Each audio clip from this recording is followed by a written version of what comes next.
Patricia Degan fortæller, hvordan en psykiatrisk diagnose kan forandre den måde, vi bliver set og mødt på.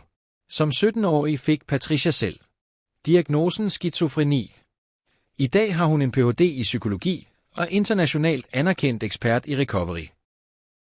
This illustration symbolizes how I was seen by other people and how I understood myself before being diagnosed with schizophrenia. And you'll notice that the first thing that strikes you about the illustration is there's wholeness and an integrity to the flower. At the center of the flower is my name, Pat, and that's how I knew myself. That's what everybody called me. And just like you, there were many aspects of who I was as an individual.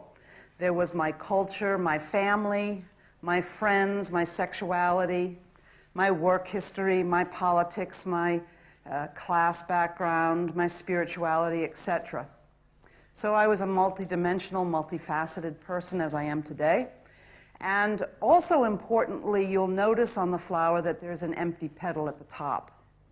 Now this empty petal is very important because it symbolizes the idea that our lives, as we stand in the present, open onto a future. And that future is very importantly ambiguous and uncertain.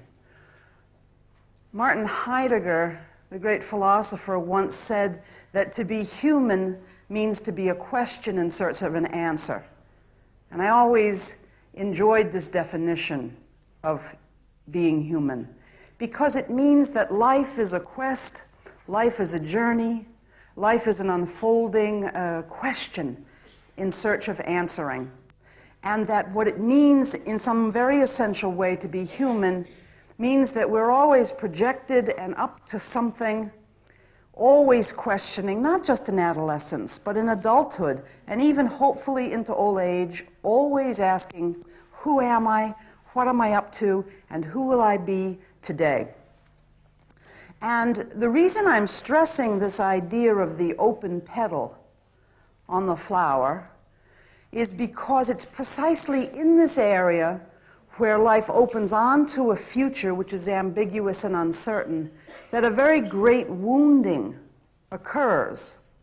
And this wounding has nothing to do with any disorder or distress that brings us into mental health services.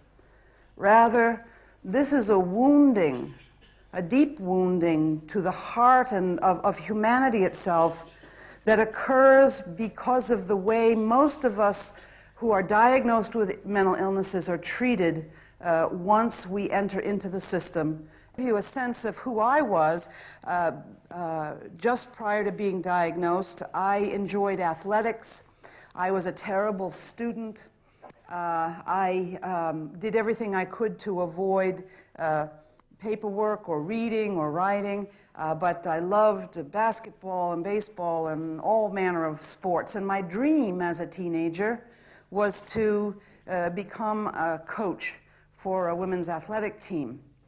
And as I stood at the age of 17 years old looking out onto my future, that was my aspiration, that was my hope.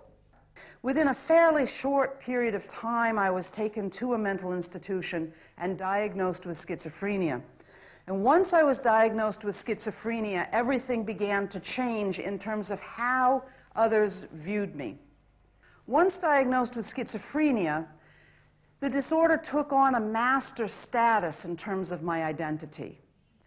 Notice that my name, Pat, is no longer at the center of the flower. You'll notice there are some squiggly lines on the illustration. And those squiggly lines represent the idea that it was as if professionals and then later my family and friends began to look at me through a lens that distorted who I was, the lens of psychopathology, the lens in which all of my behavior was interpreted as part of disorder. Let me give you an example. Growing up as a kid, I was always a very active child. I grew up in a big Irish Catholic working class family, and idea of hell was a rainy day when everyone was crammed into a very little house together and we didn't get to go out and run. And my grandmother, a little Irish grandmother, she would say, "Oh, Patricia, go on out and blow the stink off you." And so I knew myself as an active child, an active person, who now and again had to go out and blow the stink off her. And needless to say, once in a mental institution and diagnosed with schizophrenia, the nursing staff were not writing in their chart, you know, the girl has the jig, she has ants in her pants, and the treatment is to go blow the stink off her. This is not what they were saying about me in my clinical notes. Instead, they were saying the very same characteristic, the very same person, but now, oh, she's agitated. Okay. Another example, I tend to be a quiet, contemplative sort of person who feels terribly comfortable speaking to a large audience, but one-on-one in a social situation, I tend to be shy and really to prefer to be in nature and to be alone. This is a lovely quality of who I am. And yet, the same quality, once in a mental institution diagnosed with schizophrenia, being viewed through the lens of psychopathology, I wasn't a lovely, quiet, contemplative thinker anymore. I was aloof, guarded, suspicious. Huh? See my point? No matter what I did, too active, not active enough, too happy, not happy enough, too sad, not sad enough, too active. It just went on and on. No matter what you did, you feel as if you're in a glass box, which on one level is invisible, yet is very tangible. You feel trapped. And even to begin to protest this entrapment, wait, your interpretation of me is not me. What do the professionals say? Oh, you lack insight into the fact that you're ill. See, even further proof. Oh, you're getting angry now.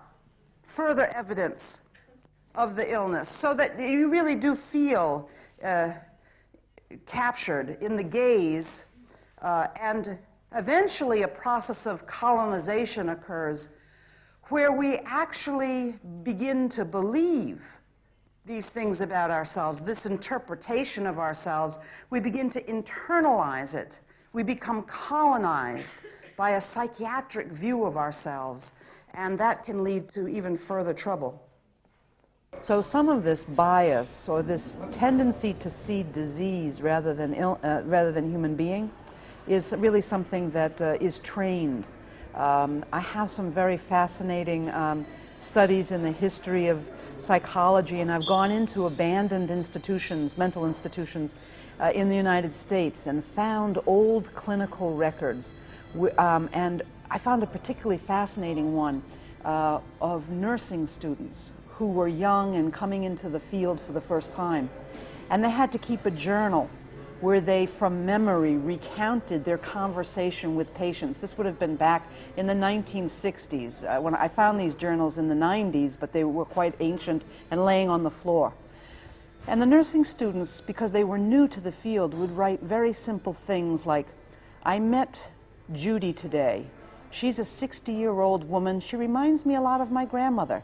She likes to laugh and talk about her children. Sometimes she's very sad because her husband beats her." And they would write these about the conversations they had with these patients in the state hospital. But then, in red ink over the top of the students' handwriting, were the notes from their nursing supervisors. Cross that out. "She's not like your grandmother. She's a mental patient. Cross this out. She is not an interesting and humorous person. She is having ideas of grandeur and flight of ideas, and that's not laughter, that's hypomania." And so what I began to see through this editing process, the mentoring of a nurse to her student, was her taking the fundamental humanity of the nursing student and putting it through a prism or a lens, which began to distort the human being she was encountering and turning it into an illness.